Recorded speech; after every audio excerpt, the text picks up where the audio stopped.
नमस्कार दोस्तों, मेरा नाम है आयुष। आप देख रहे हैं स्मार्ट एंड लीगल गाइडेंस। आज हम इस वीडियो के अंदर ऑल इंडिया बार एग्जामिनेशन का जो 14th टाइम 2019 में पेपर हुआ था, तो उसका पेपर पूरा का पूरा सॉल्व करेंगे। इसका मेन मोटिव मेरा ये है कि आपका जो ऑल इंडिया बार एग्जामिनेशन या 2020 के अंदर होगा 15th टाइम 8 नवंबर को, तो उसके अंदर आपको नॉलेज तो होनी चाहिए कि पेपर के अंदर क्वेश्चंस किस तरीके के आएंगे। और आपको इस वीडियो को अगर आप पूरी देखेंगे तो आपको एक तरीके की सेटिस्फेक्शन जरूर होगी कि हमने एक पेपर पूरा सॉल्व कर लिया है, और आपको बिल्कुल बहुत आइडिया हो जाएगा कि किस तरीके से हर एक पर्टिकुलर सब्जेक्ट में क्वेश्चंस आ सकते हैं और आएंगे।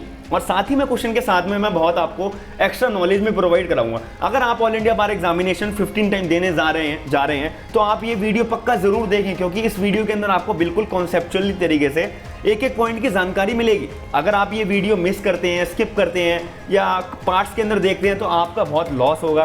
तो मैं आपको बिल्कुल रिकमेंड करूंगा कि आप इस वीडियो को जरूर पूरी देखें। वीडियो स्टार्ट करने से पहले मैं आपको एक नोटिस देना चाहूंगा कि मैं जो ऑनलाइन क्लासेस होती हैं जुडिशरी के रिगार्डिंग, और पर्टिकुलरली मेरा मेन फोकस होगा माइनर एक्ट्स के ऊपर, क्योंकि माइनर एक्ट्स के अंदर ही बहुत सारे लोग गलतियां करते हैं। क्योंकि आप कोई भी जुडिशरी का पेपर उठाकर देख लेना, सिविल लॉ 1 का, उसके अंदर 99% क्वेश्चन जो है माइनर एक्ट से अंदर कवर होते हैं, क्योंकि वो पूरा पेपर ही माइनर एक्ट का होता है, जिसमें partnership, sales of goods act, specific relief, limitation, negotiable instrument, transfer of property act ही ज्यादातर मेनली कवर होते हैं। तो मैंने मेन फोकस इसीलिए सबसे पहले स्टार्ट करा है कि मैं पहले माइनर एक्ट्स की क्लासेस को कवर करूंगा, और जो बंदे ज्वाइन होना चाहते हैं उनको फ्री ट्रायल क्लासेस दूंगा। वो अपना रजिस्ट्रेशन जो है गूगल फॉर्म भरकर कर सकते हैं। लिंक आपको गूगल फॉर्म का जो है डिस्क्रिप्शन में प्रोवाइड होगा। जो भी बंदे इंटरेस्टेड है, बहुत ही ज्यादा रीजनेबल प्राइस के अंदर, जो हर किसी की पॉकेट पे बिल्कुल भी बर्डन नहीं पड़ेगा, और वो गूगल मीट पे ऑनलाइन घर पे बैठ के आराम से क्लासेस लेना चाहते हैं, अपने डाउट्स साथ साथ लेना चाहते हैं, तो वो आप मेरे को जरूर कांटेक्ट करिएगा। ये मेरा इंस्टाग्राम और फेसबुक का हैंडल है स्मार्ट एंड लीगल गाइडेंस के नाम से। कोई भी आपकी क्वेरी आप मेरे को सीधा डायरेक्टली मैसेज कर सकते हैं। अब बिना देरी करते मैं वीडियो स्टार्ट करता हूं। सबसे पहला क्वेश्चन आता है, writ of the certiorari can be issued. पहला है क्वासी जुडिशियल बॉडी या जुडिशियल बॉडीज, क्वासी जुडिशियल और एडमिनिस्ट्रेटिव बॉडीज, या एडमिनिस्ट्रेटिव बॉडीज, या नन ऑफ द अबव। इसका क्लियर आंसर होगा ए, क्योंकि सर्चुआरी का मतलब क्या होता है, इससे पहले मतलब बताने से पहले मैं आपको बता दूं, ऑल इंडिया बार एग्जामिनेशन 14 के अंदर सर्चुआरी के बारे में पूछ लिया। अब 2020 के अंदर और भी तो बाकी की 4 रिट है, उसके बारे में पूछ ले तो आपको कंफ्यूजन होगी। तो मैं रिट बता दूं, 4-5 तरीके की होती है, हैबियस कॉर्पस, मैंडेमस, प्रोहिबिशन, सर्चुआरी और को वारंटो। हैबियस कॉर्पस इसलिए इशू होती है जब कोई इलीगल तरीके से किसी बंदे को अरेस्ट करके रखा हो, पुलिस ने बिना वजह किसी बंदे को अरेस्ट करके रखा हुआ है, तो विक्टिम पार्टी या फिर उसके फेवर में कोई भी हैबियस कॉर्पस की रिट इशू कर देगा हाई कोर्ट में 2-6 की मदद से, और सुप्रीम कोर्ट में 32 की मदद से। मैंडेमस रिट इसलिए इशू होती है कि अगर कोई भी पब्लिक अथॉरिटी अपना काम ढंग से नहीं करता है तो मैंडेमस रिट इशू कर दो। प्रोहिबिशन रिट इसलिए इशू होती है कि अगर कोई भी लोअर कोर्ट अपने जुरिडिक्शन से बाहर जाकर काम करता है तो प्रोहिबिशन रिट इशू होती है। इसका मतलब कोई भी लोअर कोर्ट के पास पावर है कि 100 रुपए का वो केस देखेगा, मैं एग्जांपल बता रहा हूँ, 100 रुपए का केस देखेगा, और वो लोअर कोर्ट जो है 1000 रुपए का केस देख रहा है, तो ऐसे केस के अंदर victim party prohibition writ issue करेगी, और कोर्ट ऊपर वाली कोर्ट से बोलेगी कि भाई 100 रुपए का कोर्ट जो लोअर कोर्ट 100 रुपए का केस देखने वाला है वो 1000 रुपए का केस देख रहा है, तो प्रोहिबिशन डिक्री आप रेट इशू करो तो उसको प्रोहिबिट कर देगी। ऊपर वाला कोर्ट नीचे वाले कोर्ट को प्रोहिबिट कर देगा कि आप 1000 रुपए का केस मत देखो, और साथ ही में आप सर्चुआरी रेट इशू कर दो। इसका सर्चुआरी का रेट का मतलब होता है कि जोन से कोर्ट के अंदर जुरिडिक्शन है वहां पर उस केस को भेज दो। मतलब कि 100 रुपए का जो कोर्ट देखता था वहां से 1000 रुपए का केस लेकर मेन जो बड़ी कोर्ट है वहां पे 1000 रुपए का केस भेज देंगे, जो केस वो दे सकता है। तो सर्चुआरी रिट हो गई। आखिरी रिट आती है को वारंटो।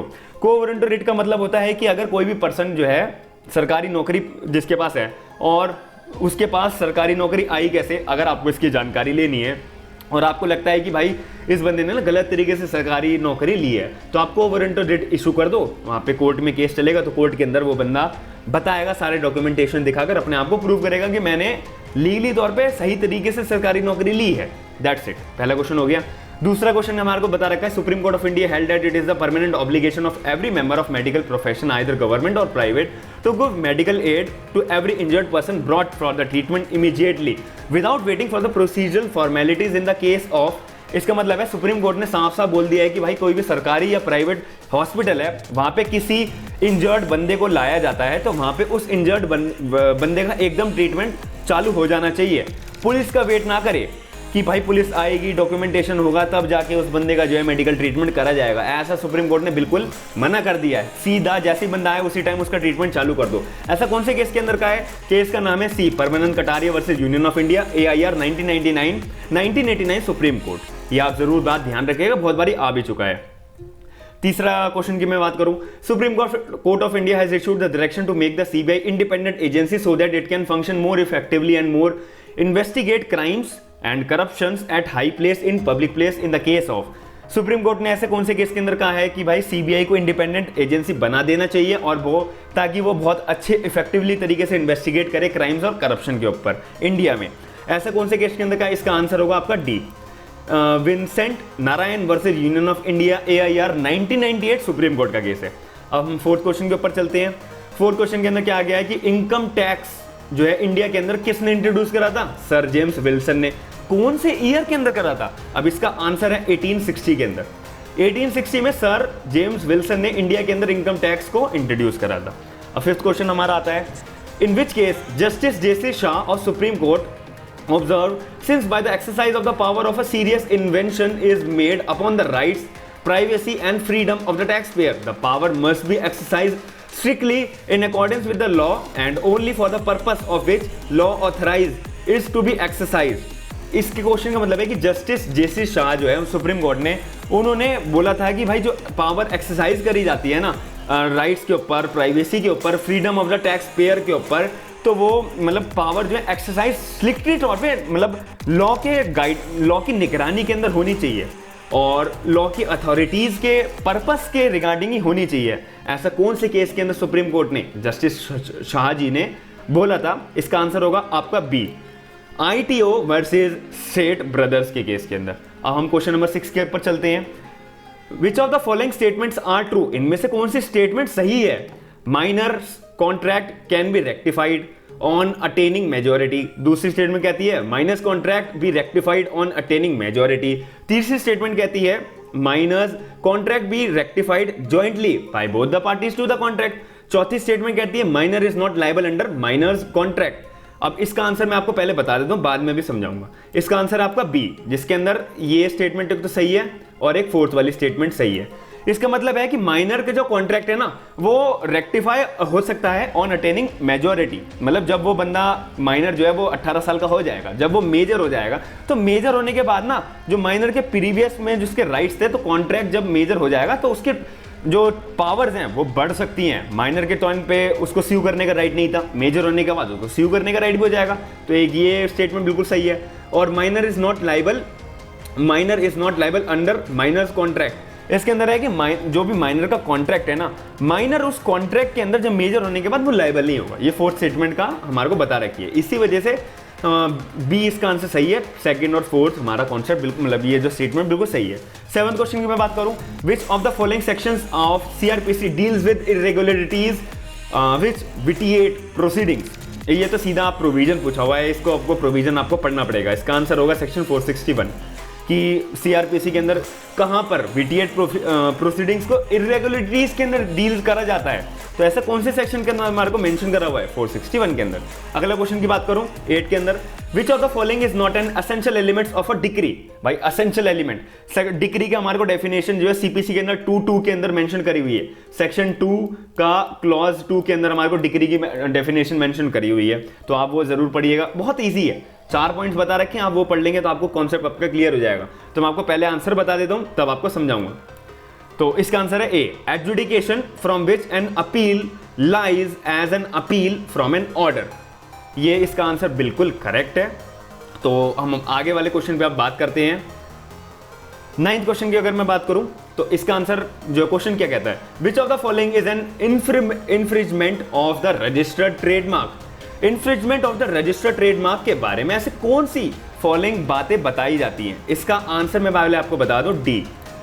इसका जो है क्वेश्चन का मतलब क्या है कि जो आपको रजिस्टर्ड ट्रेडमार्क करना है तो उसकी इन्फ्रिंजमेंट के बारे में बात करी हुई है। तो use of the mark identical to the trademark in the related goods without authorisation. आप जो है अगर एक बार ट्रेडमार्क लिख लेते हैं तो किसी की ऑथराइजेशन लिए बिना अपने गुड्स पे अपना ट्रेडमार्क लगाओ, कोई दिक्कत नहीं है। Advertising of that trademark such that the advertisement is against the reputation of the trademark. मतलब एडवर्टाइजमेंट भी कर सकते हो आप अपना ट्रेडमार्क का। Use of that trademark as a business name without authorisation, आप अपने ट्रेडमार्क को यूज करो अपने बिजनेस के अंदर बिना किसी ऑथराइजेशन के लिए। ऑब्वियस इसका आंसर डी है। अब क्वेश्चन नंबर 10 की बात करूं तो क्वेश्चन नंबर 10 के अंदर क्या बता रखा है, a person undergoing life imprisonment if attempts to commit murder और hurt is caused thereby he may be punished with, कौन सी मतलब पनिशमेंट मिलेगी अगर किसी बंदे को ना लाइफ इम्प्रिजमेंट हो रखी है और वो ना मर्डर का अटेम्प्ट करता है या हर्ट का अटेम्प्ट करता है, मतलब जेल के अंदर ही, तो उसको कौन सी सजा मिलेगी? तो उसको सजा जो है, पहले तो लाइफ इम्प्रिजमेंट मिली हुई है तो उसको कौन सी सजा मिलेगी? तो मैं इसका क्वेश्चन नंबर 10 के अंदर बात करूं तो इसका क्वेश्चन नंबर 10 का है D, all of the above. उसको लाइफ इम्प्रिजमेंट दोबारा मिल सकती है, मतलब जितनी मिली हुई है 10 साल की मिली हुई है, 14 साल की मिली हुई है, तो उसको एक्सटेंड कर देंगे 20 साल तक। और डेथ की सजा भी मिल सकती है, इम्प्रिजमेंट बढ़ा भी सकते हैं, या ऑल ऑफ द अबव कुछ भी मिल सकती है, जैसा उस बंदे ने पर्टिकुलर क्राइम करा होगा। अब मैं आपको इस बात बता दूं, जो हमारा सेक्शन आई थिंक सो 303 है, जो आईपीसी का सेक्शन 303 है, आप एक बार चेक करिएगा, उसके अंदर बताया हुआ है कि भाई जो बंदा लाइफ कन्विक्ट होता है ना, जिस बंदे को उम्र कैद हो रखी होती है, तो वो बंदा अगर जेल के अंदर ही मर्डर कमिट करता है तो ऐसे केस के अंदर उसे जो है ना दोबारा मर्डर की बजाय फांसी की सजा दे दी जाती थी। पहले ऐसे हुआ करता था, लेकिन एक केस लॉ आया था, मेरे को केस लॉ एकदम माइंड में स्ट्राइक नहीं कर रहा, मैं आपको कमेंट सेक्शन में प्रोवाइड करा दूंगा। तो उस केस लॉ के अंदर बोला गया था कि बंदे को जो है ना आप फांसी की सजा नहीं दोगे, बल्कि आप उसको या तो लाइफ इम्प्रिजमेंट जो मिली है वो बढ़ा दो, आप उसके अंदर 2-3 साल सजा और बढ़ा दो, या फिर कुछ एक्स्ट्रा सजा दे दो, लेकिन आप फांसी पे नहीं चढ़ाओगे। ये वायलेशन है हमारा आर्टिकल 21 का। ये तो खैर आउट ऑफ द बॉक्स बात करी हुई थी, मैंने आपको एक्स्ट्रा नॉलेज देने के लिए बात बताई थी। अब 11th क्वेश्चन की बात करें तो under the dissolution of Muslim marriage act 1939 a Muslim wife can seek dissolution of marriage if the husband fails to perform marital obligations. 11th का पहले मैं आंसर बता दूं आपको, इसका आंसर है 3। इसका अंदर सिंपल बात करी हुई है कि कोई भी मुस्लिम वाइफ है ना, वो मुस्लिम वाइफ जो है ना अपनी डिवोर्स कब फाइल कर सकती है? वो जब फाइल कर सकती है भाई जब हस्बैंड जो है ना अपनी मैरिटल ऑब्लिगेशन 3 साल तक फॉलो ना कर रहा हो। वाइफ की शादी होने के बाद वाइफ जो है 3 साल तक अवेट करे कि हस्बैंड मैरिटल ऑब्लिगेशन परफॉर्म कर रहा है या नहीं कर रहा है। जैसे 3 साल पूरे होंगे उसी टाइम वो डिवोर्स के लिए एकदम ग्राउंड उसका बन जाएगा और वो जा सकती है, साफ बात। तो अब 12th क्वेश्चन की क्या बात करी हुई है हमारे को, the concept of curative petition was introduced by the Supreme Court in the case of which of the following? इसका आंसर होगा ए, इसका आंसर ए होगा हुरा, अशोक हुरा वर्सेस अशोक हुरा, AIR 2002 सुप्रीम कोर्ट का केस है। इसका मतलब ये है कि क्यूरेटिव पिटीशन जो है वो कौन से मतलब सुप्रीम कोर्ट के अंदर आपको बता रखी है, तो उसका आपको बताया जाएगा। क्यूरेटिव पिटीशन का जो मतलब कॉन्सेप्ट है ना, उसका मैं जस्टिस का नाम भी बता देता हूँ आपको, क्योंकि वो क्वेश्चन में पूछते हैं। जस्टिस का नाम था SP भरूचा और अशोक हुरा वर्सेस अशोक हुरा के केस के अंदर बताया हुआ था। इसके अंदर क्लियरली बताया हुआ था कि क्यूरेटिव पिटीशन का मतलब कि रिव्यू पिटीशन जो है फाइल करी जा रही है किसी बंदे के जरिए सुप्रीम कोर्ट के अंदर, और रिव्यू पिटीशन किसी बंदे ने फाइल करी और सुप्रीम कोर्ट ने उसकी पिटीशन खारिज कर दी। तो इस अशोक हुरा वर्सेस अशोक हुरा के अंदर एक क्यूरेटिव पिटीशन का कॉन्सेप्ट भी लाया गया कि क्यूरेटिव पिटीशन एक आखिरी दरवाजा बचता है क्यूरेटिव पिटीशन का। अगर वही बंदे को अपनी सुनवाई करनी है, उसको लगता है कि भाई मेरा नेचुरल इनजस्टिस हुआ है, मेरे को नेचुरल जस्टिस के तौर पे भाई मेरे को सुना जाना चाहिए, तो वो बंदा एक सीनियर एडवोकेट से अपनी क्यूरेटिव पिटीशन तैयार करे। Senior advocate curative petition supreme court में आखिरी दरवाजे के साथ खटखटाएगा। तो ये कॉन्सेप्ट अशोक हुरा के अंदर इंट्रोड्यूस करा गया था। 13 क्वेश्चन की बात करता हूं, right to free legal aid was recognised as a fundamental right under article 21 of the constitution the case of B. इसका आंसर होगा B. MS Hoskot versus state of Maharashtra, AIR 1978 supreme court का केस है कि भाई फ्री लीगल एड ना हमारे को मिलनी चाहिए। जैसे कि नेशनल लीगल सर्विस अथॉरिटीज ने अपनी लीगल एड प्रोवाइड कराना चालू कर दिया है, तो वो फंडामेंटल राइट बना दिया हर किसी बंदे का। अगर जो बंदे का फंडामेंटल राइट है, जिस बंदे की इनकम इतनी नहीं है, केस तो फिर भी वो लड़ सकता है फ्री लीगल एड के ऊपर, वो पास जाए अपनी मदद से। MS Hoskot versus state of Maharashtra के केस में इस कॉन्सेप्ट को लाया गया था। 14 का क्वेश्चन मैं बात करूं आपकी, तो one of the following statement is not true, which of that? इसमें से कौन सी स्टेटमेंट गलत है भाई? सही जवाब इसके अंदर नहीं बताया हुआ है। इसका आंसर होगा पहले तो A, a confession by one co accused implicating other co accused which would be prove. इसका आंसर 14 का ए होगा। 15 क्वेश्चन की मैं बात करूं, 15 के अंदर बताया हुआ है Kashmir Singh versus state of MP is a leading case on. इसका आंसर होगा डी, कन्फेशन ऑफ अ को एक्यूज। ये तो आपको केस लॉज पढ़ के ही आपका दिमाग एकदम, आपको दिमाग जो है आपके दिमाग में आएगा कि Kashmira Singh versus state of MP कौन सा ऐसा लीडिंग केस लॉ है जिसके अंदर बताया था कि भाई कन्फेशन ऑफ द को एक्यूज दिया जा सकता है। 16 का मैं क्वेश्चन की बात करूं तो the authentication to be affected by the use of the asymmetric crypto system and hash system is known as CS का डिजिटल सिग्नेचर। ये जो है ना आप क्रिप्टो के नाम से समझ जाओ ना, क्रिप्टो करेंसी हमने समझा था इतनी बारी, जैसे क्रिप्टो करेंसी हमारे बिटकॉइंस के बारे में बात कर रहे थे, तो क्रिप्टो का मतलब क्या है, डिजिटल तौर पे तो है, तो डिजिटल सिग्नेचर इसका आंसर होगा। आप इसके अंदर थोड़ा आप माइंड भी लगाइए, जिस क्वेश्चन में आपको लग रहा है हाँ भाई मैं इसमें कंफ्यूज हो रहा हूँ या मुझे आता नहीं है, तो आप दूसरे वर्ड को चूज करके आप अपना आंसर लगाइए। 17 क्वेश्चन की मैं बात करूं तो इसके अंदर बताया हुआ है punishment for cyber terrorism under section 66F shall be punishable. जो हमारा मतलब साइबर टेररिज्म के ऊपर पनिशमेंट कितनी बता रखी है, इसका आंसर होगा C, punishment which will be extended to the life, मतलब उम्र कैद तक की सजा दे सकती है। और आप साइबर टेररिज्म के तौर पे आप सोच भी सकते हैं भाई ये तो बहुत बड़ा क्राइम है, तो इसमें उम्र कैद तो मिलनी चाहिए। 18 क्वेश्चन की मैं बात करूं तो सेक्शन 2J के अंदर बता रखा है इंडस्ट्रियल डिस्प्यूट एक्ट 1947 जो डिफाइन करता है इंडस्ट्री मींस एनी, मतलब इंडस्ट्री की डेफिनेशन पूछ रहा है, मतलब कि भाई सेक्शन 2J के अंदर इंडस्ट्रियल डिस्प्यूट एक्ट में इंडस्ट्री क्या बताता है, तो 18th का आंसर होगा D। इसके अंदर मतलब सारी बताता है, बिजनेस हुआ, ट्रेड हुआ, undertaking, manufacture, calling of employers included any calling, service, employment, handicraft, ये सारी बातें हमारा जो है इंक्लूड होता है सेक्शन, ओ सॉरी इसका आंसर होगा D। अब मैं 19 क्वेश्चन की बात करूं, A places men with firearms at the outlet of the building and tells Z that they will fire at Z if Z attempts to leave in a building। मतलब कि A जो है ना एक बिल्डिंग में हथियार लेके आया और A ने Z को बोला कि भाई जैसे ही मतलब A जो है place men with firearms at the outlet of the building and tells Z that they will fire at Z if Z attempts to leave of the building of A। मतलब कि A का घर था, A के घर में मतलब fire arm से Z आया उसके घर में और A ने Z को बोला भाई अगर तू मेरे घर से बाहर निकला मैं तेरे ऊपर गोली मार दूंगा। तो ऐसे केस के अंदर A ने क्या करा है, wrongful restrain Z, wrongful confine Z, both A and B। इसका आंसर होगा D क्लियरली, क्योंकि इसके अंदर ना इसमें जान की खतरे की बात आ रही है, क्योंकि ना इसमें रॉन्गफुल रिस्ट्रेन तो हम बोल नहीं सकते, ना तो रिस्ट्रेन का मतलब होता है या कन्फाइन का मतलब होता है जबरदस्ती बंद करके रखना, बंद तो करा है लेकिन साथ ही में इसका नाम कन्फाइन नहीं बोलेंगे, बंद करके रखा हुआ है लेकिन इसके अंदर कन्फाइनमेंट के तौर पे हम नहीं बोलेंगे, इसके अंदर इसके ऊपर जान के खतरे की बात आ रही है।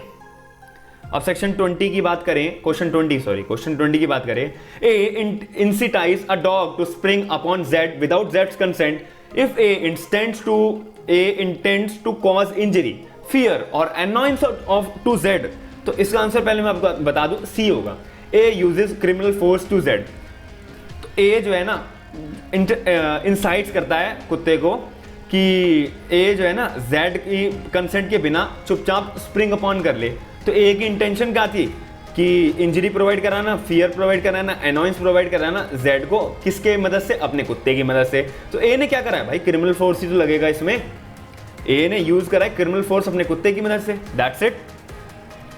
तो क्वेश्चन नंबर 21 की बात करते हैं, A causes cattle to enter upon the field belonging to Z intending to cause and knowingly that he is likely to cause damage to Z's crop, A has committed। इसके अंदर मैं पहले आपको answer बता देता हूं, A ने क्या करा है, क्रिमिनल ब्रीच ऑफ ट्रस्ट। इसका आंसर है A, क्योंकि मैं क्वेश्चन थोड़ा ध्यान से पढ़ रहा था।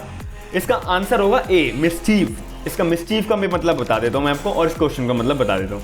इसके अंदर साफ साफ बोला हुआ है कि भाई A ने ना अपनी कैटल को यूज करा, कैटल मतलब हम बिल्ली को मान लेते हैं कि वो ना बिल्ली Z के लैंड में घुस जाएगी और बिल्ली सारी की सारी लैंड Z की तबाह कर देगी, जो भी उसने क्रॉप्स अपनी उगा रखी है। तो Z के मन में क्या है भाई, मेरे को Z की क्रॉप्स को तबाह करना है, तो मिसचीफ नहीं होगा।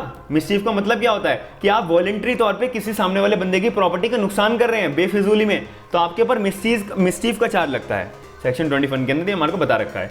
22 की मैं बात करूं तो which of the following provisions of the advocates act 1961 provides for the power of the Bar Council of India to withdraw to itself any proceeding for disciplinary action pending before any state bar council. 22 के अंदर हमारे को बता रखा है, पहले मैं इसका आंसर बता देता हूं। इसका आंसर होगा सी, सेक्शन 36 का क्लॉज 2।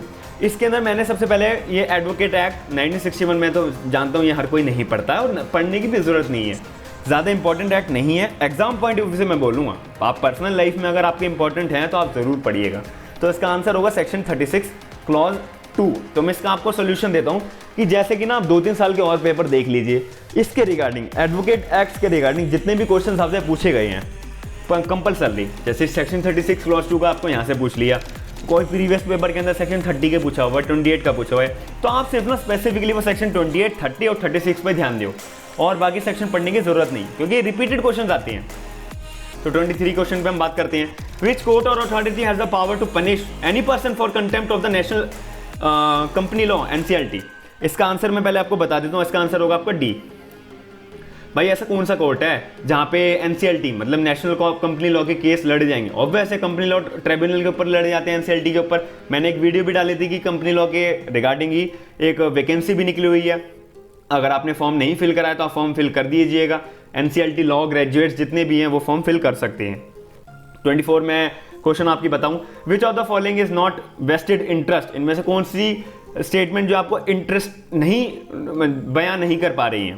इसका पहले मैं आपको आंसर बता दे रहा हूं, सी। वो आप वीडियो को पॉज करके सारे ऑप्शंस पढ़ लिए, क्योंकि बहुत लंबी वीडियो बन जाती है ऐसे। अभी देख लिए इतनी वीडियो लंबी बन गई है, मैंने आपको एक एक एक्सप्लेनेशन दिया है, तो बहुत लोगों का इंटरेस्ट छूट जाता है, इसलिए मेरा मोटिवेशन भी छूट जाता है आपको अच्छे से एक्सप्लेन करने का। आप अगर रिस्पॉन्स अच्छा देंगे तभी मैं आपको रिस्पॉन्स अच्छा दे पाऊंगा।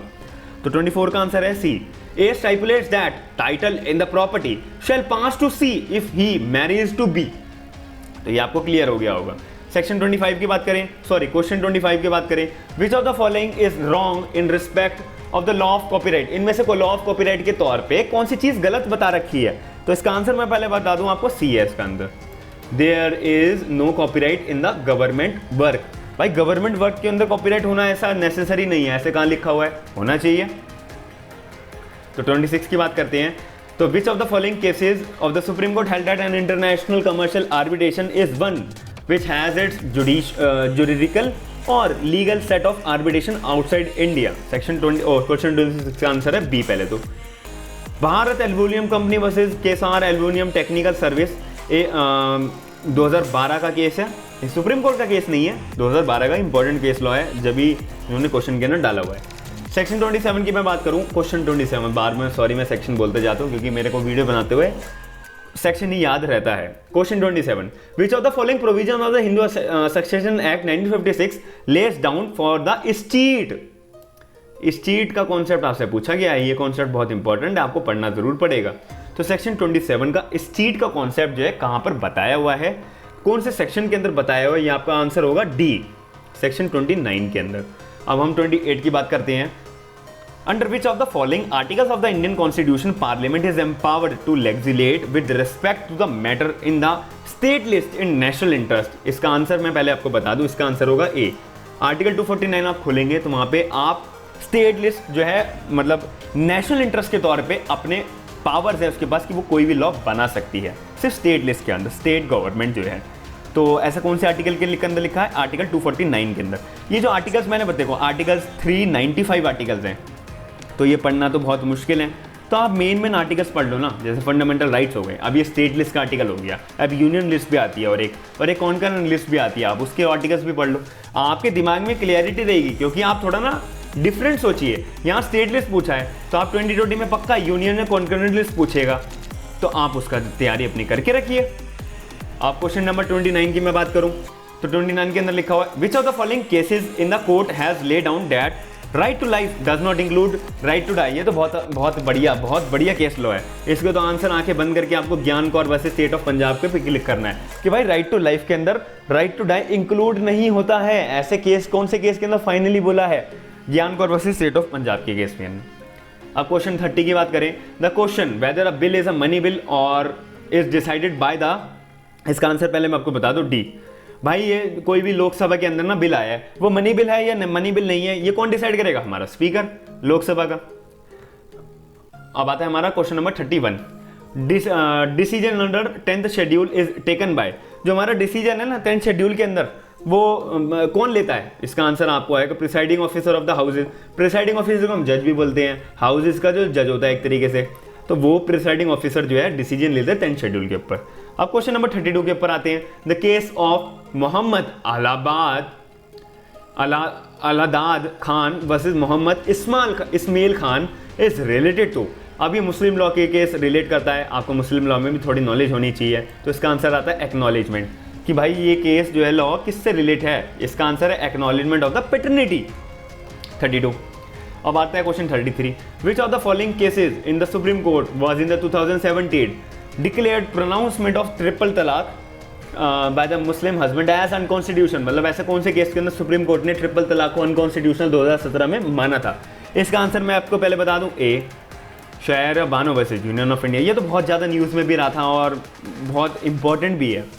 अब हम नई बात करें सेक्शन क्वेश्चन 34 की। Which one is a foreign award. इनमें से कौन सा फॉरेन अवार्ड है, आप इस पर ज़रूर ध्यान दिएगा।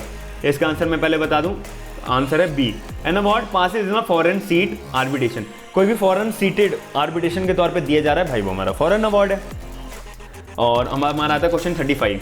If a man Mary's a girl who is within his prohibited relationship and with custom does not permit such marriage or such man would be punished under मतलब सेक्शन ही पूछा गया है। इसका आंसर पहले मैं आपको बता दूं, सेक्शन है इसका 18B of the Hindu marriage act. भाई अगर कोई भी बंदा शादी करता है और उस अपने हिंदू मैरिज एक्ट के अंदर लिखा है भाई इससे शादी करना मतलब अलाउड नहीं है, और वो बंदा फिर भी शादी कर रहा है, हिंदू मैरिज एक्ट के अंदर वो पनिशेबल होगा।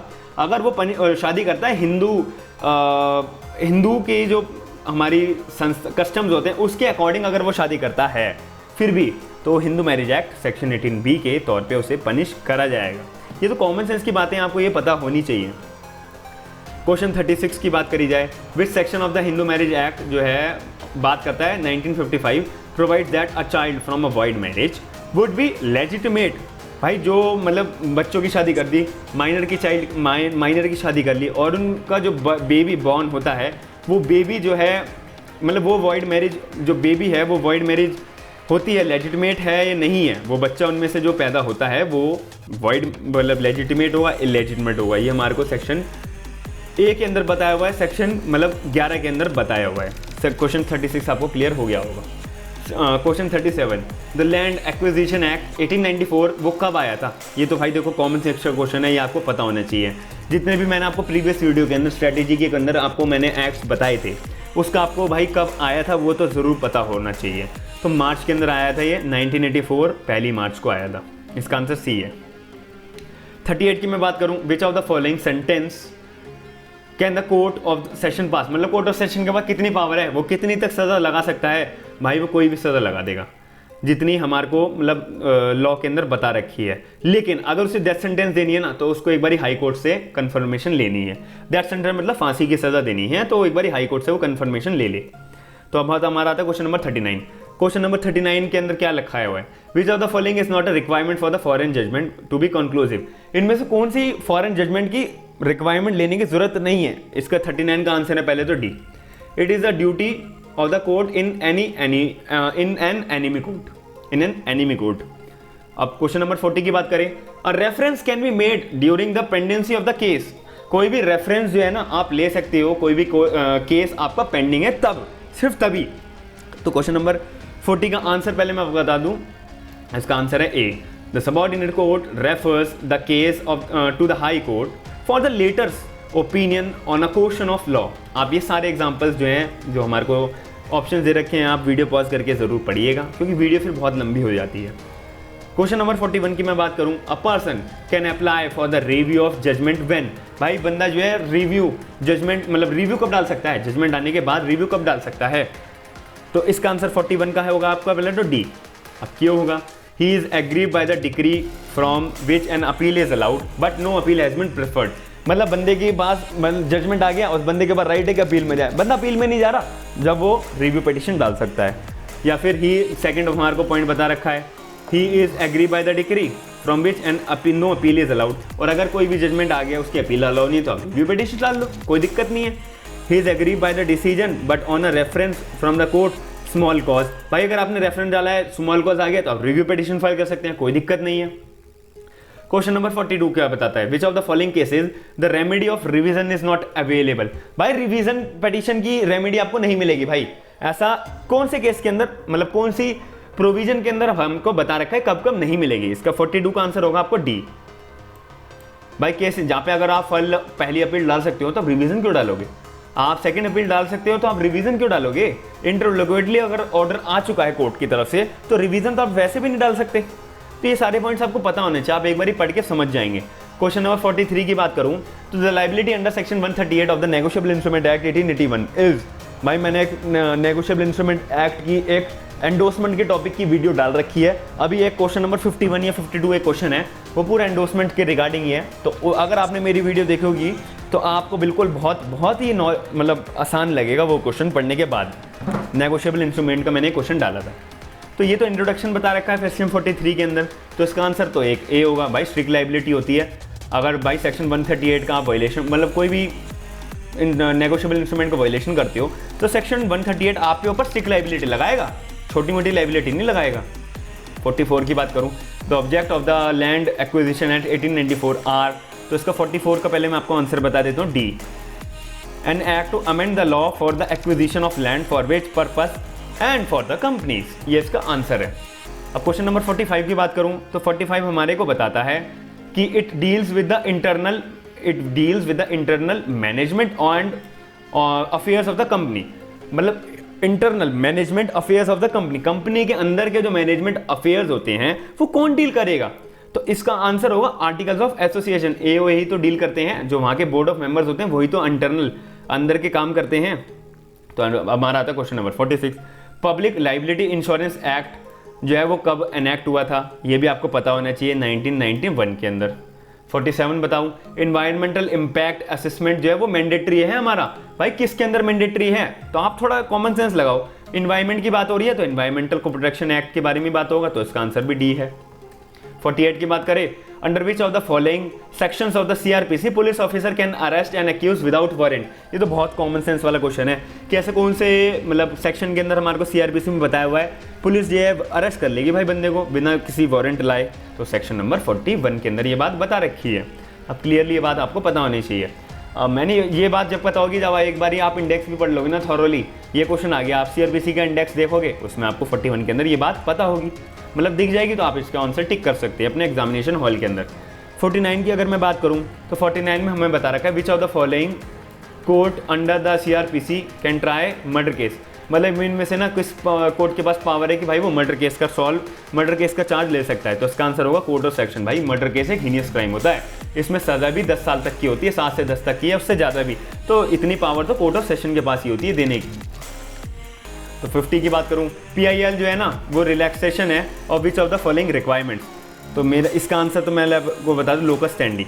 ये तो आप लोकस स्टैंडी का मतलब होता है कि भाई अगर किसी बंदे को ना हार्म होता है तो वो कोई प्रॉब्लम होती है तो वो कोर्ट में केस डाल सकता है, इसका मोटा मोटा सिंपल मतलब लोकस स्टैंडी का होता है। तो PIL के अंदर भी यही होता है, अगर किसी बंदे को हार्म हो रहा है तो वो बंदा खुद या फिर उसके फेवर में कोई भी बंदा PIL फाइल कर सकता है। तो लोकस स्टैंडी का मतलब इसका मतलब लोकस स्टैंडी तो हुआ। तो सेक्शन 51 की बात करते हैं which of the following is not a case of PIL, इनमें से कौन सा केस PIL का नहीं है।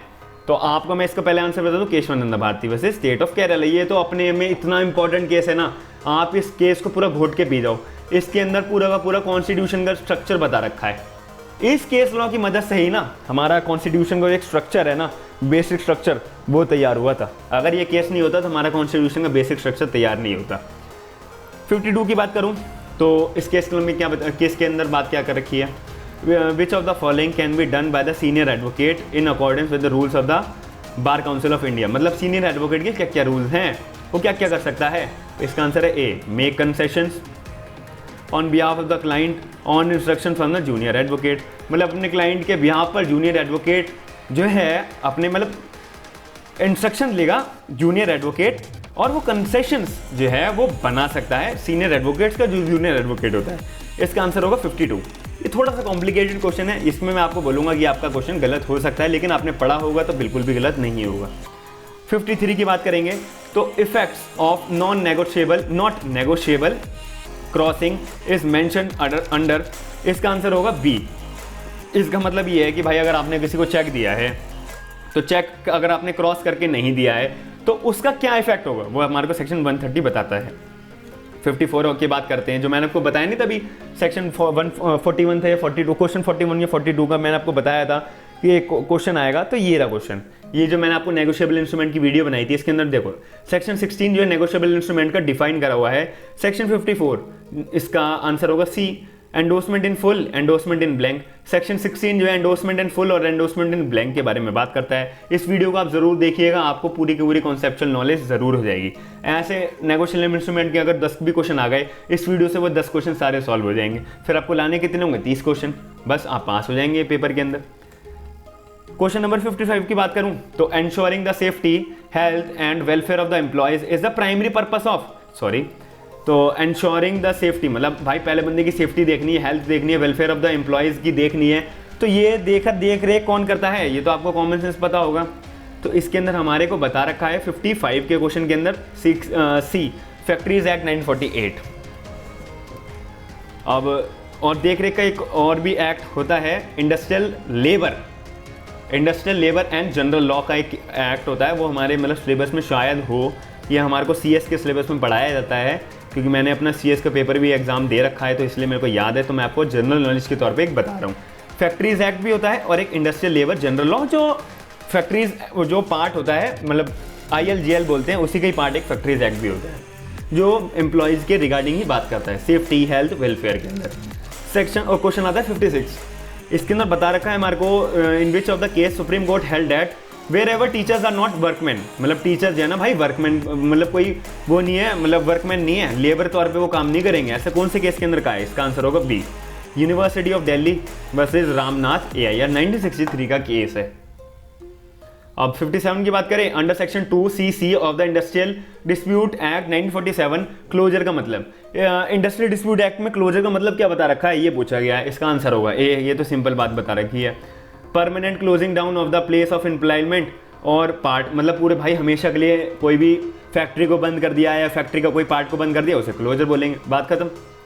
58 के अंदर बता रखा है, if it is prove that a man has not been heard of for dash by those who would naturally have heard of him if he were alive, the presumption under section 108 of the Indian Evidence Act is that it is dead। इसका जो है 58 का answer होगा B, 7 सालों तक। इसका मतलब ये 7 साल वैसे हर जगह होता है, ये इसी के अंदर नहीं है। यहाँ आप जो है ना हिंदू मैरिज एक्ट भी पढ़ेंगे, मुस्लिम एक्ट भी पढ़ेंगे, वहाँ भी 7 साल है। इसका मतलब है, या फिर कोई बंदा गायब है 7 साल थे, उसमें मरा हुआ डिक्लेयर मान लेंगे। इसका मतलब है कि भाई अगर किसी बंदे को ना 7 सालों से सुना ही ना गया हो तो इंडियन एविडेंस एक्ट के तौर पे 7 सालों तक अगर बंदे को सुना ना गया हो ना तो उस बंदे को डेड बंदा मान लिया जाता है। तो ये 7 साल ना हर जगह है, आप ये मत समझिएगा इंडियन एविडेंस एक्ट ही होगा, ये 7 साल हर जगह ट्रीट करा जाता है। 59 की बात करूँ, a dumb witness given his evidence in writing in an open court, such evidence would be treated as, इसका आंसर होगा ए। भाई अगर किसी इनसेन मतलब जो मेंटली तौर पे स्टेबल नहीं है और उसको विटनेस के तौर पे बुला लिया और उस विटनेस ने ना अपना लिखित बयान दे दिया पूरे खुले कोर्ट के अंदर, तो उस जो है विटनेस को जो है उसका एविडेंस जो है ओरल एविडेंस माना जाएगा। ये तो कॉमन सेंस की बात है, आपको पता होनी चाहिए। 60 विच of the following is not a public document, भाई इनमें से कौन सा पब्लिक डॉक्यूमेंट के अंदर हमारा नहीं आता है, भाई हमारा बैंक बुक्स जो है पब्लिक डॉक्यूमेंट नहीं आती है, क्योंकि बैंक बुक जो है वो पर्सनल डॉक्यूमेंट होता है। बैंक बुक जो है ऐसा नहीं है वो हर किसी को दिखाता फिरेगा, ये लो भाई मेरे बैंक के अंदर इतनी ट्रांजैक्शन हुई है, इस बंदे ने ट्रांजैक्शन दी हुई है, इस बंदे का ये अकाउंट नंबर है, ये तो पर्सनल डिटेल्स है भाई। तो बैंक बुक जो है हमारा कभी भी पब्लिक डॉक्यूमेंट के अंदर नहीं आता है। 61 की बात करें, under which of the following sections of the CRPC police officer is under obligation to inform the accused ground of the right to bail, मतलब पुलिस ऑफिसर की ना भाई ड्यूटी है एक्यूज को बताए कि भाई तेरा राइट है बेल का, भाई तो अपना बेल का राइट है तो बेल ले ले। ऐसा कौन से सेक्शन के अंदर बता रखा है, सेक्शन 61 का जो आंसर है इसका आंसर है बी 50 के अंदर बता रखा है हमारे को कि पुलिस ऑफिसर की ड्यूटी है कि भाई वो ना इन्फॉर्म करे एक्यूज के कि भाई अपने राइट टू बेल है तेरा, ले ले, ऐसे ऐसे बेल तो ले सकता है। 62 की बात करें, under what circumstances court can issue an order for the attachment of property of person absconding. 62 के अंदर हमारे को पहले आंसर मैं बता दूं, उसका है D all of the above. Where the person to whom proclamation is issued, भाई अगर बंदे ने खुद ही मतलब प्रोक्लेम कर दिया कि डिस्पोज ऑफ कर दो इसकी सारी की सारी प्रॉपर्टी, तब जो है अटैचमेंट करा ली जाएगी। Where the person to whom proclaim is issued about the dispose of any, भाई अगर कोर्ट ने प्रोक्लेम कर दिया कि भाई इसकी प्रॉपर्टी का इतना पार्ट डिस्पोज ऑफ कर दो, तब अटैचमेंट करा के इसको डिस्पोज ऑफ कर देंगे। Where the person to whom proclamation is issued about to remove the whole or part of the property, मतलब अगर कोर्ट के जुरिडिक्शन में वो प्रॉपर्टी लाए करती है तो कोर्ट ऑर्डर कर देगा कि उसकी प्रॉपर्टी को उठा के ले आओ, ये पूरी प्रॉपर्टी को उठा के ले आओ, ये पूरी प्रॉपर्टी का पार्ट उठा के ले आओ, डिस्पोज ऑफ कर दो, तो अटैचमेंट बोल देंगे। सारे केसेस में अटैचमेंट है, ये बहुत इंपॉर्टेंट कॉन्सेप्ट है सीबीसी के अंदर, जो आप पढ़ेंगे आपको समझ में आएगा।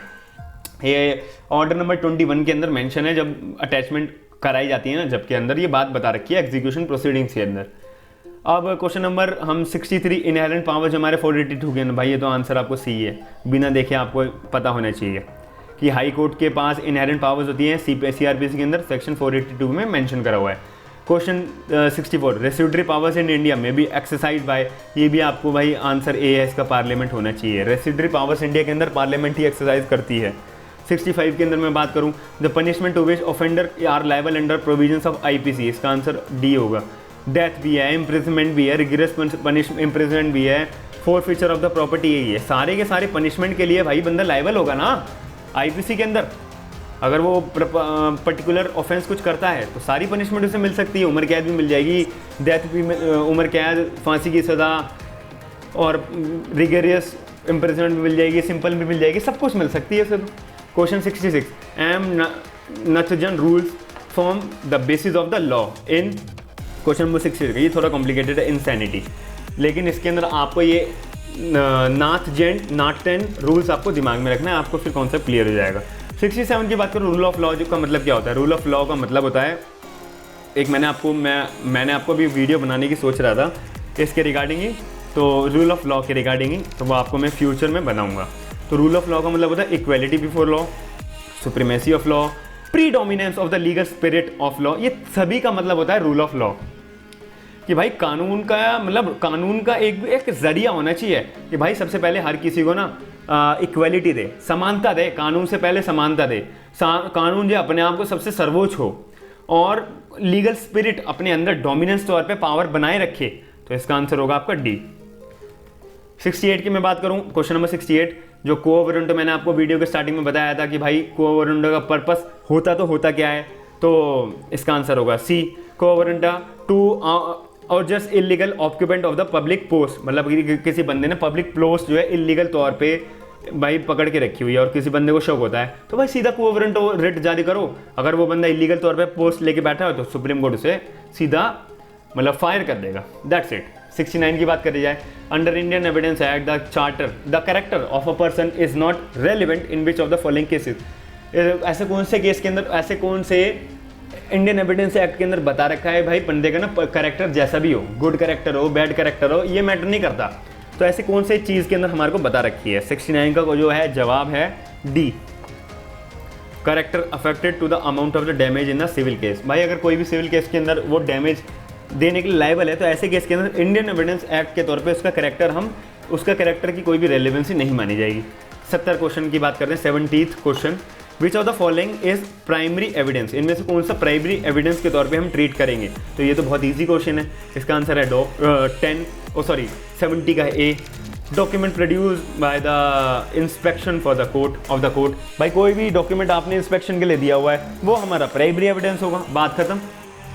71 के क्वेश्चन की बात करते हैं, which of the following countries the constitution of India has borrow the power of judicial review. Judicial review तो आपको आंखें बंद करके 71 पे सी पे क्लिक कर देना है। जुडिशियल रिव्यू का कॉन्सेप्ट हमने कहाँ से लिया? यूएसए से लिया है। क्वेश्चन नंबर 72 की बात करूँ, enforcement of which of the following articles of the constitution of India can not be suspended even during the proclamation of emergency. आप मेरे इंस्टाग्राम अकाउंट पे अगर देखेंगे, मैंने एक इंस्टाग्राम अकाउंट पे 15 सेकंड की एक वीडियो डाली थी, उसमें मैंने साफ साफ बोला था कि भाई हमारी जो है कॉन्स्टिट्यूशन के अंदर फंडामेंटल राइट्स के अंदर जो हमारे कॉन्स्टिट्यूशन के अंदर आर्टिकल्स हमारे को बता रखे हैं, हमारे को कब कब सस्पेंड नहीं होंगे। 72 का आंसर मैं बताऊंगा, इसका आंसर है 2 यानी कि बी। भाई आर्टिकल 20 और 21 हमारा कभी भी सस्पेंड नहीं होता, भले ही उससे इमरजेंसी लग जाए। आप मेरे इंस्टाग्राम हैंडल को ज़रूर फॉलो करिएगा और देखिए और भी अलग तरीके की आपको वीडियो मिलेंगी 15-15 सेकंड की। क्वेश्चन नंबर 73 की बात करें, which of the following act is not relevant in a civil और criminal case under section 8 of the Indian evidence act. 73 की बात करो तो बी। भाई अटेम्प्ट करा है नहीं करा है भाई ये रेलिवेंट नहीं है, करा तो है ना, प्रिपरेशन भी करी है ना, मोटिव भी करी है ना, कंडक्ट भी करा है ना, तब भी उस पर केस हो जाएगा। 74 की बात करें, बटना स्टैंड फॉर BATNA, भाई किसके ऊपर स्टैंड करता है, ये आपको बी का आंसर होगा, best alternative to negotiate agreement, that's it.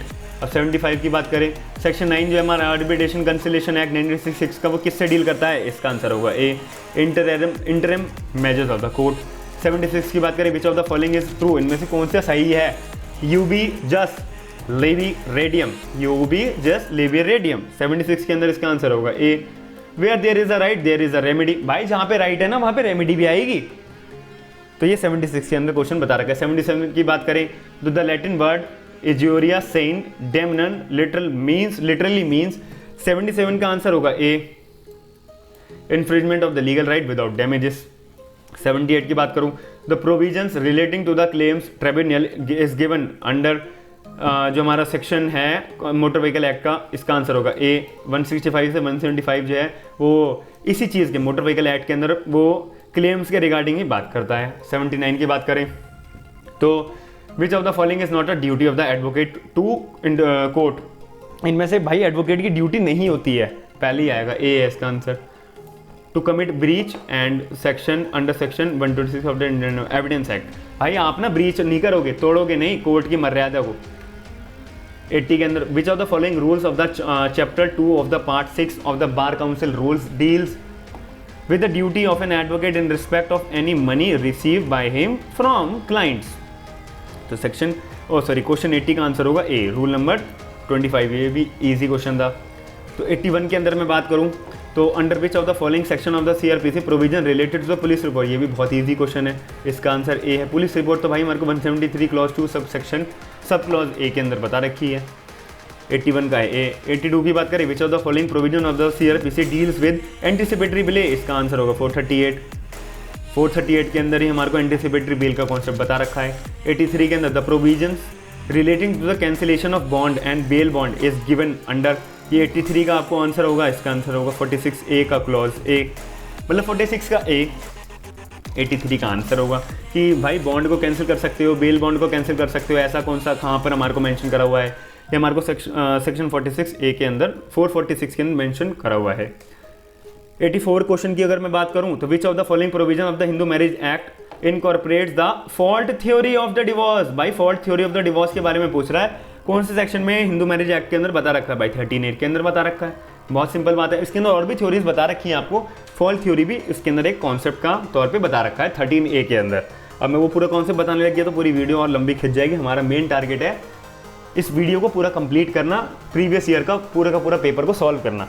आपके जो भी डाउट्स होंगे, अगर पर्टिकुलर डाउट्स के ऊपर अगर कोई वीडियो आपको बनवानी है तो आप मेरे को कमेंट सेक्शन के अंदर अपना डाउट पूछिएगा, आपके ऊपर मैं आपका डाउट बिल्कुल कंसीडर करूंगा। अब question number 85, under the Hindu maintenance and adoption act 1956, भाई Hindu adoption maintenance and adoption act के बारे में पूछ रहा है, which of the both following circumstances can dependent enforce his right to maintain against a transferee of an estate out of which he has a right to receive maintenance, मतलब कि भाई अगर कोई भी डिपेंडेंट है ना, जो डिपेंडेंट है उसका राइट कब जागेगा कि भाई वो अपना राइट टू रिसीव मेंटेनेंस के तौर पे वो कब क्लेम करेगा।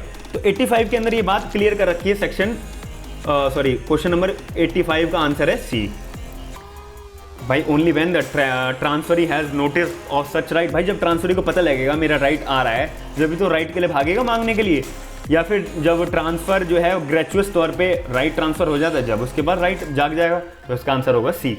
86 के तौर पे विच of the following courts tribunals can not entertain a PIL, भाई इनमें से कौन से कोर्ट PIL को एंटरटेन नहीं करेंगे या ट्रिब्यूनल एंटरटेन नहीं करेंगे। भाई आपको कॉमन सेंस की बात है, ये तो पता ही होगा कि PIL या तो सुप्रीम कोर्ट में डलेगी या हाई कोर्ट में डलेगी, तो सेंट्रल CAT भाई कैट नहीं कर सकता, इसका आंसर होगा C. 87 mesne profit of the property means, mesne profit का आपको मैं थोड़ा एक्सप्लेनेशन दूं तो इसका इसके जो आपके ऑप्शंस हैं वो गायब हो गए हैं, लेकिन आप निराश ना होइए, 87 का मैं आपको आंसर पहले ही बता देता हूँ। मेंस प्रॉफिट का मतलब होता है, वैसे इसका आंसर ए ही है, mesne profit those profit by which a person in wrongful possession of such property actually receive और might be receive therefrom together with the interest of such property. देखो मैंने एक गलती करी है, A B C D के गायब करें तो मैं इसका आपको बेनिफिट भी दूंगा, मेंस प्रॉफिट थोड़ा बता देता हूँ। मेंस प्रॉफिट का मतलब होता है कि भाई जैसे कि मैंने एक बी बंदा है, उसकी प्रॉपर्टी हथियार रखी है, तो मैंने हथियार रखी है और उस पर मैं रह रहा हूँ, तो बी जो है मेरे खिलाफ केस करेगा, भाई मैं wrongful possession sir, recovery of the immovable property, उसमें सूट फाइल हुआ और भाई मैं और ये प्रूव हो गया कि मैंने गलत तरीके से हथियार रखी है, तो बी जो है ना साथ में एक एप्लीकेशन डालेगा मेंस प्रॉफिट की, जैसा मुझे मेंस प्रॉफिट भी चाहिए इससे। मेंस प्रॉफिट का मतलब जितने टाइम ये इलीगली तौर पे मेरे प्रॉपर्टी पे हथियार रखी थी उतना मेरे को इंटरेस्ट चाहिए। अगर मैं वो प्रॉपर्टी भाई किसी किराएदार पे चढ़ा देता, किराए पे चढ़ा देता, तो भाई मेरे पे पैसे आते। अब वो पैसे मेरे पे आए नहीं, इस पागल की वजह से इसने मेरी प्रॉपर्टी हथियार रखी, तो भाई मेरे को पैसा वो इससे चाहिए, यानी मुझसे चाहिए, तो वो मेंस प्रॉफिट इसको बोलते हैं। तो 88, विच of the following is not a legal representative, इनमें से कौन कौन से बंदे लीगल रिप्रेजेंटेटिव नहीं होते। इसके अंदर है क्रेडिटर। क्रेडिटर कैसे हो जाएगा भाई लीगल, पैसे मिलने वाले बंदा जो है वो केस फाइल करने के तौर पे वो क्रेडिटर कैसे बन जाएगा, बिल्कुल भी नहीं हो सकता। 89 क्वेश्चन जो होता है हमारा, the provisions relating to the dowry is given under, भाई डोरी के अंदर आईपीसी में कहाँ मेंशन करा हुआ है 89 के अंदर, क्वेश्चन नंबर 89 ये बात करता है। इसके अंदर सेक्शन 304 बी के अंदर हमारे को क्लियरली बता रखा है डोरी के अंदर। तो अब 90 डोरी डेथ के अंदर बता रखा है, आप चेक करिएगा आईपीसी में। क्वेश्चन नंबर 90 हमारे को क्या बताता है, which of the following section is design to curb infanticides, ये भी बहुत इंपॉर्टेंट बात बता रखी है। 315 ऑफ आईपीसी में ये बात क्लियर पूछी हुई है। 91 की बात करें, which order has been specially enacted to protect the interest of the minors and unsound mind, भाई इनमें से इंटरेस्ट प्रोटेक्ट करना है हमारे को माइनर और अनसाउंड माइंड का, ऐसा कौन सा ऑर्डर में हमारे को बताया हुआ है। इसका आंसर होगा 32, बहुत मतलब इंपॉर्टेंट भी है और आसान भी है, जब आप पढ़ेंगे समझ जाएंगे। क्वेश्चन नंबर 92 के बारे में बात करी हुई है, ऐसा कौन सा ऑर्डर है सीपीसी का जो ले डाउन करता है general rules governor pleading in the court. Pleading तो भाई हमारे को सिंपल बात बता रखी है, ऑर्डर 6 के अंदर बता रखी है। ऑर्डर 5 हमारे को सम्मन के बारे में बात करता है, और ऑर्डर 6 जो है प्लीडिंग के बारे में बात करता है। ऑर्डर 7 जो है हमारे को प्लेंट के बारे में बात करता है। ऑर्डर 8 जो है हमारे को WS बारे में बात करता है। ऑर्डर 9 जो है हमारे को मतलब असर्टेनिंग ऑफ द पार्टीज़ के बारे में बात करता है। तो ये सारी बातें आपको पता होनी चाहिए, ये आप सीपीसी का बेरक खोलेंगे तो आपको साफ साफ मेंशन करा हुआ है। 93 के बारे में बात करूं, सेकंड अपील जो है हमारे को सेक्शन 100 के अंदर बता रखी है, वो एप्लीकेबल होती है कब एप्लीकेबल होती है। 93 का है ए, सब्सटेंशियल क्वेश्चन ऑफ लॉ जब आया हो formulate by the high court, भाई हाई कोर्ट के ऊपर ही सेकंड अपील जाएगी, ऑब्वियस है। और एक अपील होती है, क्या आप सोचेंगे कि भाई अपील सुप्रीम कोर्ट के पास भी जा सकते हैं, नहीं भाई, सेकंड अपील कभी भी सुप्रीम कोर्ट के पास नहीं जाती है, वो अलग कॉन्सेप्ट होता है। Appeal to the supreme court वो अलग कॉन्सेप्ट है। 94 की बात करूँ, कंज्यूमर प्रोटेक्शन एक्ट जो है वो हमारे कब लागू करा गया था, तो इसका आंसर होगा डी, 24 दिसंबर 1986 को। 95 के क्वेश्चन की बात करूँ, which of the following sections of the consumer protection act 1986 defines the consumer, भाई कंज्यूमर का मतलब हमारे को कहाँ से सेक्शन के अंदर डिफाइन करा हुआ है, इसका आंसर है डी, सेक्शन 2 सबसेक्शन 1 का clause D. Question 96, the principle of law of taxation that no tax shall be levied और collected except by the authority of law, it is contained under, भाई कौन सा हमारे को सेक्शन के अंदर डिफाइन करा हुआ है कि भाई लॉ ऑफ टैक्सेशन के अंदर टैक्स कब कब कलेक्ट करा जाएगा। तो 96 का आंसर है हमारे को ए, आर्टिकल 265 ऑफ द कॉन्स्टिट्यूशन। आप ना क्वेश्चन सॉल्व करते हुए मैं आपको एक बहुत इंपॉर्टेंट बात बता रहा हूँ, महामंत्र एक बता रहा हूँ, जैसे कि आर्टिकल 265, 300, 19 का क्लॉज 1 का जी और 285 ये लिखे हुए हैं। आप सीधा पहले इंडेक्स में ना आर्टिकल 265 देख लो, 300 देख लो क्या लिखता है, भाई इससे मिलता जुलता है। 265 जैसे ही खोला, भाई इससे मिलता जुलता है, टिक कर तो बात खत्म, आपका टाइम बचेगा। 97 क्वेश्चन क्या याद करता है, under which section of the income tax act income from other persons are included in the assessee's in total income, ये कौन से सेक्शन के अंदर हमारे को बता रखा है, ये होगा आपका आंसर होगा डी, सेक्शन 60 से 65। 98, which of the following sentence is correctly matched, इनमें से कौन सा सेंटेंस हमारा करेक्टली तरीके से सही है बिल्कुल, तो 98 का है हमारा D, in India consideration must follow from promise and other promise. हाँ भाई, कंसिडरेशन प्रॉमिस से भी, प्रॉमिस ही जो अगर कंसिडरेशन जो है दे रहा है उसका ज़रूरी है, या उसका कोई भी साथी दे रहा है वो भी हम कंसिडरेशन के तौर पे मान लिया जाता है, ये ऐसा इंडिया के अंदर रूल एप्लीकेबल है। Question number 99, collateral transactions to wagering are valid, भाई अगर कोलेट्रल ट्रांजेक्शन कोई सट्टेबाजी के अंदर आप कर रहे हो ना वो वैलिड है, या फिर कोई भी wagering agreements are declared void under section 30 of the Indian contract act, कोई भी सट्टेबाजी का कॉन्ट्रैक्ट एग्रीमेंट बना रहे हो वो वाइड एग्रीमेंट है अंडर सेक्शन 30 के अंदर इंडियन कॉन्ट्रैक्ट एक्ट में, तो क्वेश्चन नंबर 99 बोलता है भाई इनमें से कौन सी स्टेटमेंट करेक्ट है, कौन सी स्टेटमेंट सही है। तो इसका आंसर होगा डी, बोथ ए और आर स्टेटमेंट आर ट्रू और R is correct explanation of A. R जो है वो करेक्ट एक्सप्लेनेशन है ए से। आज की वीडियो का हमारा आखिरी क्वेश्चन है क्वेश्चन नंबर 100। मैं बहुत वीडियो के अंदर पूरा थक चुका हूँ 100 क्वेश्चन सॉल्व करने में। टर्म होल्डर इंक्लूड, भाई होल्डर का मतलब मैंने आपको बता रखा है, अगर आप मेरी वीडियो देखेंगे वो नेगोशिएबल इंस्ट्रूमेंट एक्ट की, उसके अंदर मैंने होल्डर की डेफिनेशन भी बहुत अच्छे से बता रखी है। होल्डर का मतलब भाई जिसके पास इंस्ट्रूमेंट हो, चेक हो, प्रॉमिसरी नोट हो, कोई भी इंस्ट्रूमेंट जो जिसके जेब में आ चुका हो बनाने के बाद, उसको बोलते हैं होल्डर। जब वो मतलब यूज़ करेगा, चेक जो है मेरे को किसी ने काट के दिया कि भाई बैंक में जाके यूज़ कर लियो, तो जिसको मेरे पास अब आया मैं यूज़ करूँगा तो मैं हो गया होल्डर। तो होल्डर इस केस के अंदर पे ही तो होगा, सॉरी पे भी हो सकता है, बियरर भी हो सकता है, एंडोस भी हो सकता है, डी। भाई वो पे ही मतलब वो बैंक में लगाए, बियरर मतलब बैंक में लगाए, एंडोस मतलब अगर आगे फर्दर किसी को यूज़ देना हो उसके लिए लगाए, तो वो ऑल ऑफ द अबव होगा।